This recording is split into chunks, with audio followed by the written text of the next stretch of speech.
1,52,00,000 ఎకరాల మీద వాళ్ళకున్న హక్కుని ధరణి ద్వారా పొందిన తర్వాత ఆ ధరణి చట్టం వల్ల కొద్ది మందికి జరుగుతున్న నష్టం అనే పేరు మీద ఇవాళ కాంగ్రెస్ ప్రభుత్వం రేవంత్ రెడ్డి గారి ప్రభుత్వం ఏదైతే ధరణిని పక్కన పెట్టి కొత్త చట్టం తీసుకొచ్చిండ్రో ఆ భూభారతి చట్టం ఇవాళ దరిదాపుగా తెలంగాణలో ఉన్న 70 లక్షల మంది రైతుల యొక్క గుండెల్లో రైళ్లు పలగెట్టినట్టు చేసింది.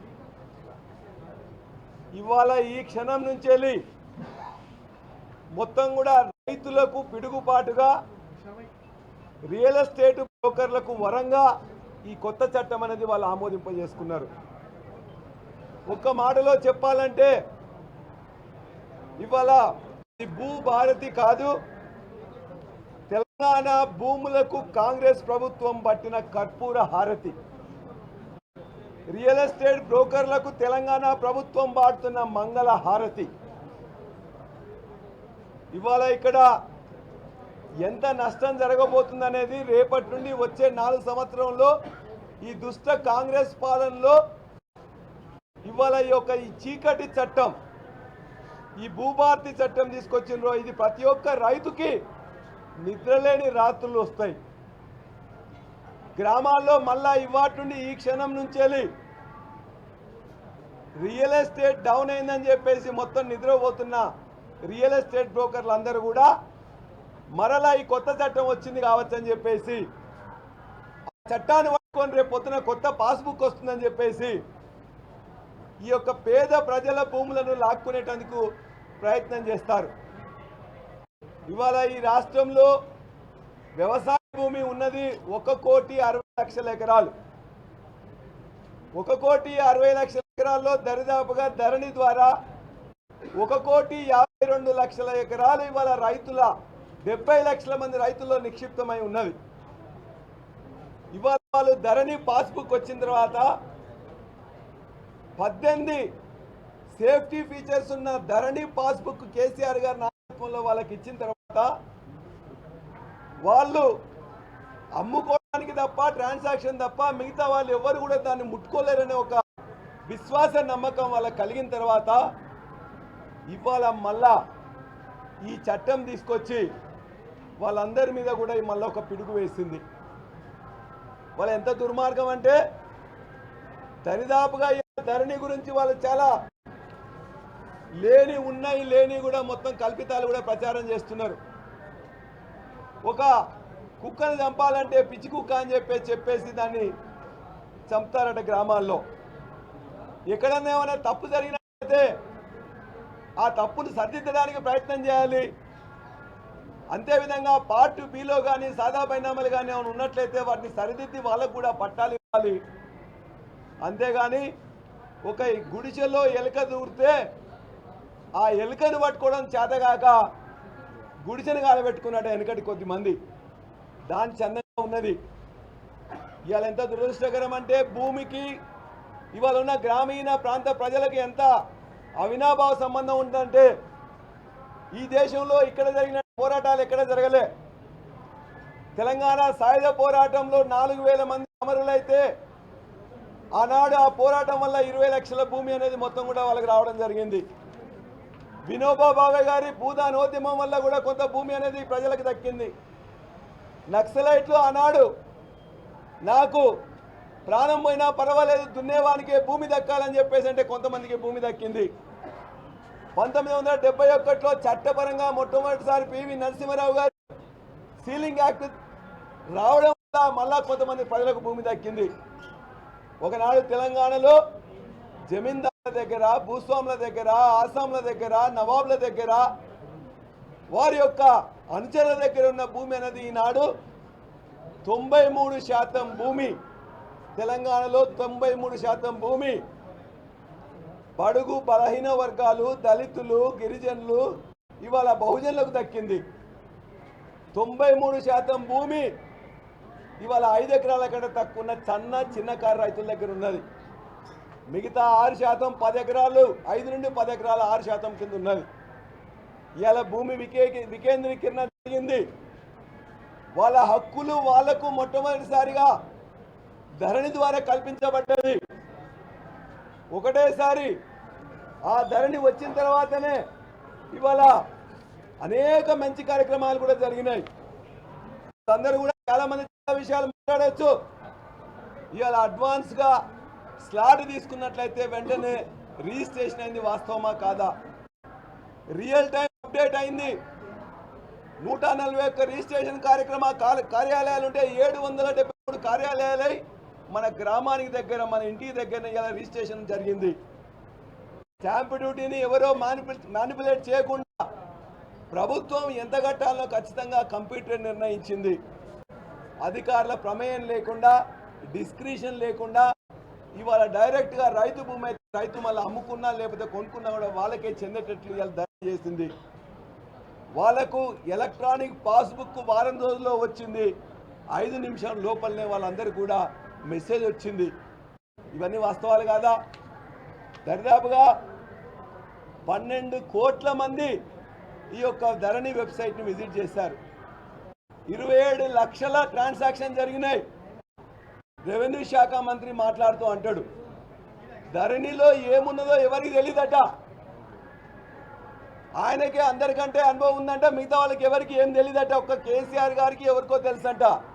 ఇక్కడ విలేకరుల మిత్రులం కానీ, పోలీస్ మిత్రులం కానీ అందరిని అడుగుతున్నా, ఇవాళ మీరు పోయి ఇలా ధరణి మారలే కదా, ఇవాళ కూడా స్విచ్ ఆన్ చేస్తే ధరణికి పోతే మీకేమైనా భూమి ఉన్నట్లయితే సర్వే నెంబరు, ఏం భూమి అని చెప్పి మొత్తం కూడా తెలుస్తుంది. పచ్చి అబద్ధాలు మాట్లాడినరు. నేను 3 విషయాలు మీకు చెప్పదలుచుకున్నా. భారతదేశంలో భూమి మీద హక్కు కోసం వెనుకట ఎప్పుడో స్టార్ట్ అయితే సాలార్జంగ్ గారు 1880లో ఆ రోజున మొట్టమొదటి స్టార్ట్ చేస్తే 86 సంవత్సరాల తర్వాత కేసీఆర్ గారు ధైర్యంతో ఈ దేశంలో LRUP చేపట్టినరు. ల్యాండ్ రికార్డ్స్ అప్డేషన్ ప్రాజెక్ట్, భూ రికార్డుల సమగ్ర ప్రక్షాళన. దరిదాపుగా 35,000 మందిని రెవెన్యూ ఎంప్లాయీస్ అందరినీ కూడా దానిలో ఇన్వాల్వ్ చేసిండ్రు. 1507 టీంలు పోయినాయి. 10,700 గ్రామాలకు 100 రోజులు వాళ్ళు వెళ్ళి మొత్తం కూడా ఎవరిది భూమి, ఏమి ప్రాబ్లమ్స్ ఉన్నాయి, భూమి స్వరూపం ఏందని చెప్పి కూడా మాట్లాడి దేశంలో 86 సంవత్సరాల తర్వాత ఏ రాష్ట్రం చేయని విధంగా కేసీఆర్ గారి నాయకత్వంలో భూ రికార్డుల సమగ్ర ప్రక్షాళన జరిగింది. వాస్తవం కాదా? 90% భూమి ఆ రోజే ఆ పేదలకు చెందింది, వ్యవసాయదారులకు చెందింది, రైతులకు చెందింది. వాళ్ళకు ఇలా 1,42,00,000 ఇచ్చినాం. పార్ట్ బిలో 18 లక్షల ఎకరాలుంటే మరొక 10 లక్షల ఎకరాలు ఈ కాలంలో చేస్తే 1,52,00,000 ఎకరాల భూమి ఇలా రైతుల పేరు మీద బ్రహ్మాండంగా ఇలా ధరణి రూపంలో వాళ్ళకు ఉన్నది. దాన్ని మళ్ళీ ఇలా దాన్ని వెనక్కి తీసుకెళ్తారట. ఆ భూమి మీద హక్కులు వాళ్ళకు లేకుండా చేస్తారంట. ఇవాళ దరిదాపుగా మీకు చేతనైతే వాళ్ళు ఏం మాట్లాడుతున్నారు? LRUP చేసిన విషయం కూడా వాళ్ళు ఎవరు చెప్పట్లేదు. ఇదే నాయకులు ఇవాళ ఉన్నాయి. ఇక్కడ CMO ఆఫీసులో ఉన్న శేషాద్రి గారు కావచ్చు, ఇప్పుడున్న CS గారు కావచ్చు, ఫైనాన్స్ సెక్రటరీ గారు కావచ్చు, ఇప్పుడు వీళ్ళు వేసిన కమిటీలో ఉన్న వాళ్ళందరూ కూడా 2020 ధరణి చట్టంలో భాగస్వాములు. వాళ్ళందరూ కూడా తెలుసు. అనేక వేల మందిని కలెక్టర్లను, RTOలను, MROలను, రిటైర్డ్ లా మేకర్స్ని, చాలా లాయర్స్ని అందరినీ కూడా కేసీఆర్ గారు ఇన్వాల్వ్ చేసి చర్చలు చేసి ఆ తర్వాత వచ్చిన రూపుదిద్దుకునే ధరణి. మిగతా రాష్ట్రాలందరూ కూడా రోల్ మోడల్. ఇక్కడ ఉన్న వాళ్ళందరూ కూడా వాళ్ళు అర్థం చేసుకోలేదు కాబట్టి దాని గురించి నెగిటివ్గా మాట్లాడింది. ఇవాళ 70 లక్షల మంది రైతులకు తెలుసు కేసీఆర్ గారు ఏం చేసిందనేది.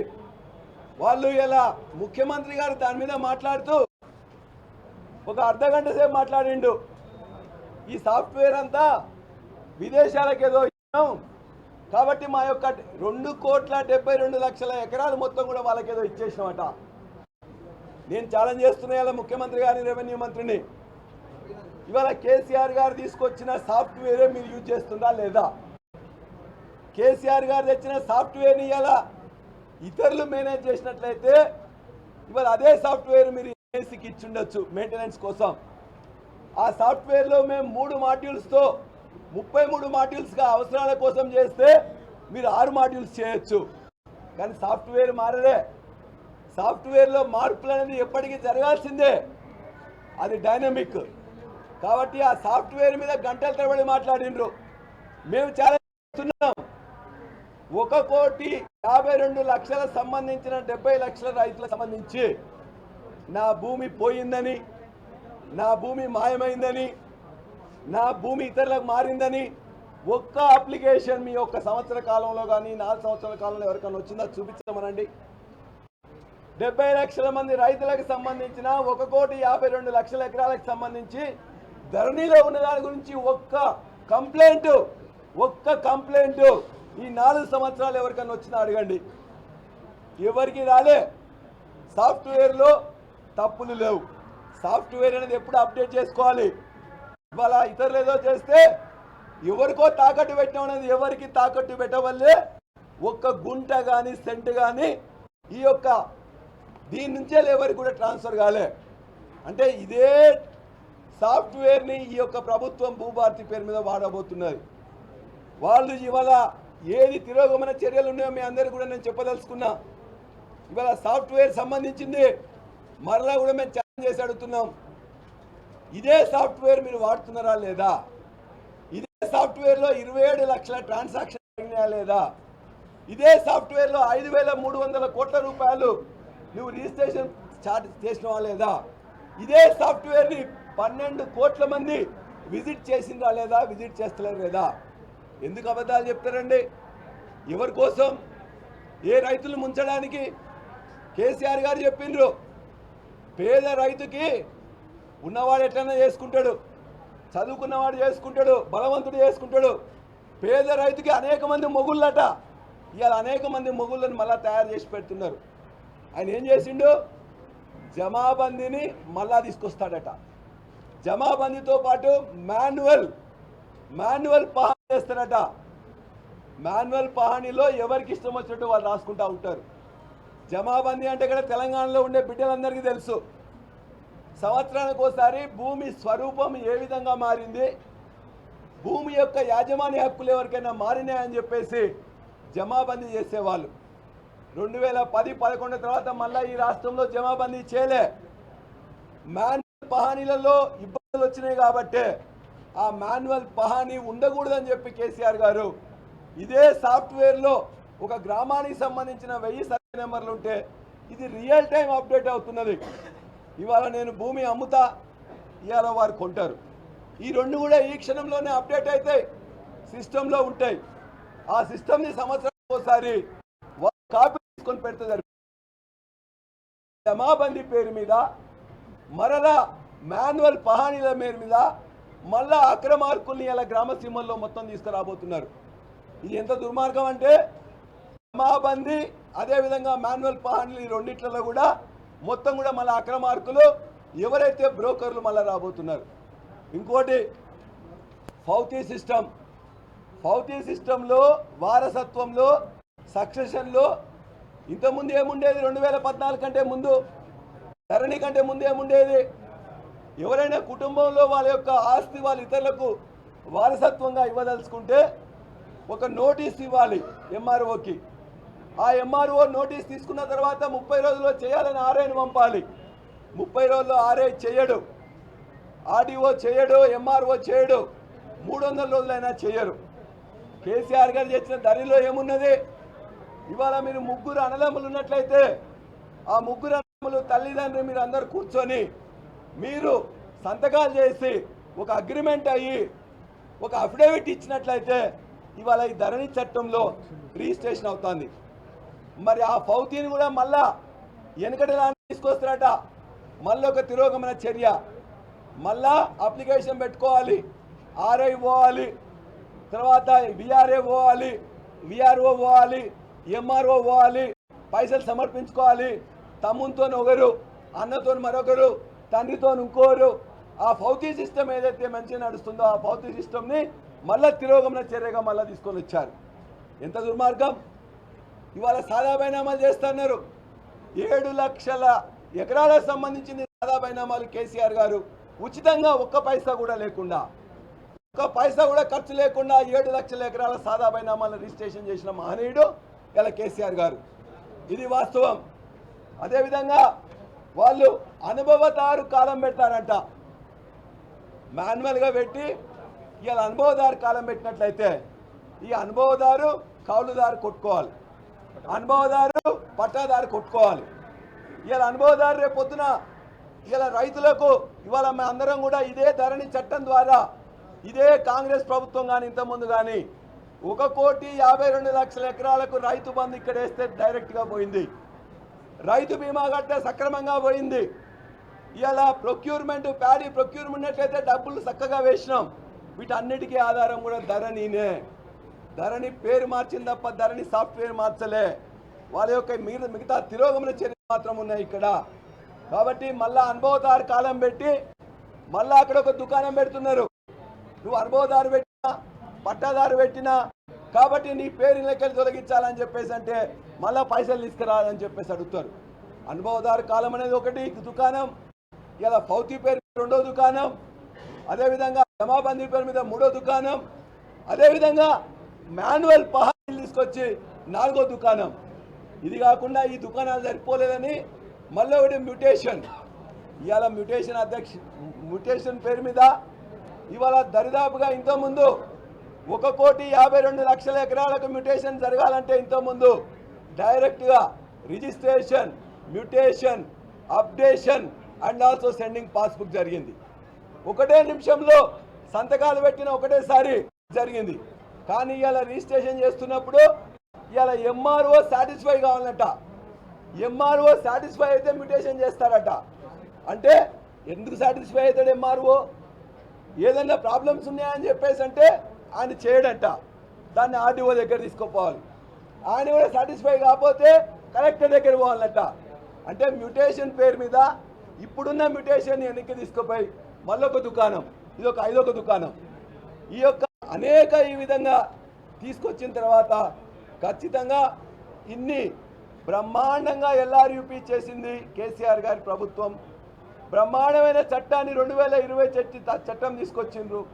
బ్రహ్మాండంగా 1,52,00,000 మంది రైతులకు మొత్తం కూడా 70 లక్షల మంది రైతులకు సంబంధించింది ఇచ్చిండ్రు. ఇవాళ వీరు చేసిన దానివల్ల ఈ 70 లక్షల మంది రైతుల్లో వాళ్ళ చేతి ముద్ర లేకుండా, మార్పు లేకుండా చేసిన చట్టాన్ని ఇవాళ నీరు గార్చిండ్రు. వాళ్ళ మీద పిడుగు పడ్డది.